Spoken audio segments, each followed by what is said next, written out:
Hello, third graders. It's Ramona with our favorite book, Land of Stories. I'm going to read you chapter 19. We're down to the last several chapters. There's 24 chapters total.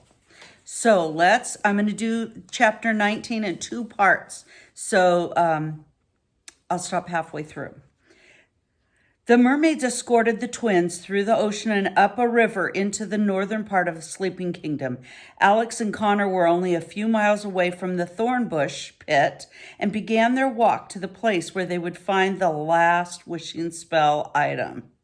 How do we get the wishing spell to work once we find the knife? Connor asked. I think we just put all the items together and let them do the rest. I suppose, Connor said.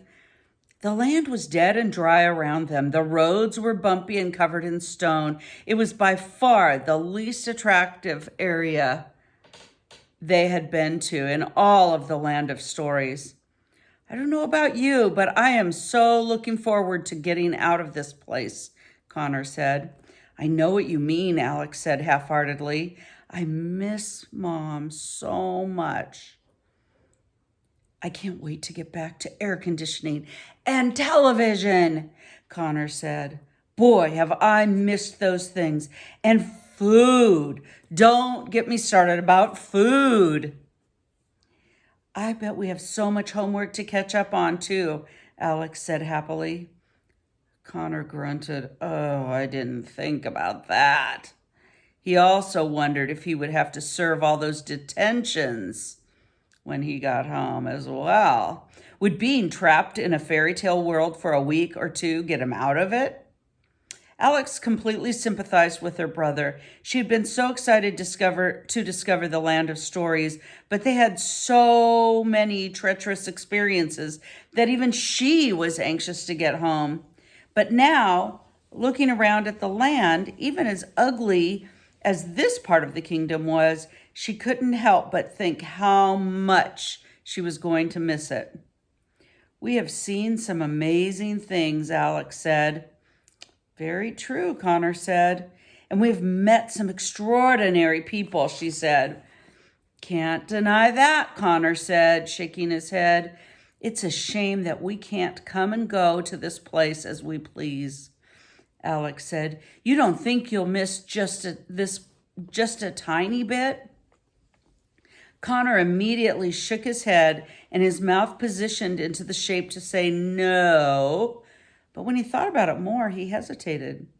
We've had our moments here, Connor said. We are definitely leaving with memories no one else will have. Think about all the stories we'll be able to tell our kids someday. Right, Alex said, but this only made her think about their father. Without realizing it, being in the Land of Stories had filled the emptiness they were left with when their father died. Discovering that their dad was from a fairy tale world had been the most meaningful part of their adventure.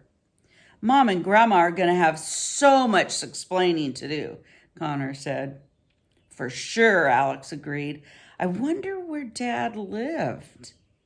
We'll find out, Connor said and smiled. I wonder if he knew any of the people that we've met or seen. I wonder if we have family here. Alex stopped walking. Her eyes grew almost as big as her open mouth. What if we're related to the Charming or White dynasties? Alex proclaimed excitedly. Or maybe we're 1/60th ogre or elf or something really cool, Connor said. Connor. The idea gave them a new boost in their step. They finally reached the Thornbush pit and stopped dead in their tracks. It was a frightening sight. It was extremely wide and incredibly deep and filled to the top with plants, some dead, some alive. The vines and thornbush moved around like thousands of snakes in the pit. The pit was alive and hungry. Ruins of an old castle sat on the edge of the pit, consisting of nothing but a few walls and a stony staircase that led nowhere. We're actually going in there, Connor said. Let's put our shells on, said Alex. They each tied a shell necklace around their necks and slowly walked to the edge of the pit. The vines and thorn bush shot straight toward them like a frog's tongue to a fly, but then jolted back, repelled by the magic shells. Looks like they worked, Connor said. They began to climb down into the pit. They used the dead thorn bush on the side of the pit as a ladder, scratching themselves and drawing blood on different parts of their bodies every few feet. The thorn bush and vines that were alive moved away from the twins as they passed. They watched them like hungry serpents ready to strike at any second. Alex and Connor climbed as low as they could go. The pit floor was covered in rubbish, like a giant junkyard. The smell was unbearable, and the twins had to cover their noses as they searched. Whoa, this is like a massive trash bin, Connor said. Can you imagine all the secrets we could discover just by going through all this stuff? Remember what we're here for, Alex said, and then suddenly screamed. What is it? Connor asked. She had almost stepped on the hand of a skeleton. Who is that? Connor said, or should I say, who was that? I don't want to know, said Alex, shaken up by the discovery. I've never seen a skeleton before. It was only the first of dozens. There were skeletons and parts of skeletons everywhere. Each one was harder to look at than the one before. Some had been down here longer than others. Alex had to take a deep breath to prevent herself from getting sick. Is this it? Connor asked, holding up one for his sister. They found countless knives and daggers and swords scattered across the pit. Is it this one? Connor asked. No, that's wooden, Alex said. What about this one? No, that's made of steel, Alex said. Remember, it was made in the ocean. Oh, Connor said, like this one? He held up a knife that matched his sister's description perfectly. It had a curved handle that was made of coral and bits of shell and a long blade made of bits of sea glass. That has to be it, Alex said gleefully. Connor, we did it. We found the last wishing spell item. She gave her brother a huge bear hug and kissed him on the cheek. They were so incredibly happy, tears formed in their eyes. They were going home. Let's get out of this pit as fast as possible, Connor said. It gives me the creeps. The twins went back to the dead thorn bush and began climbing up the side of the pit. When they were about 2/3 of the way up, a branch caught a hold of Connor's necklace and ripped it off his neck. As if it were happening in slow motion, Connor saw the shell begin falling away from him toward the bottom of the pit. He reached for it, but it was too late. It was gone.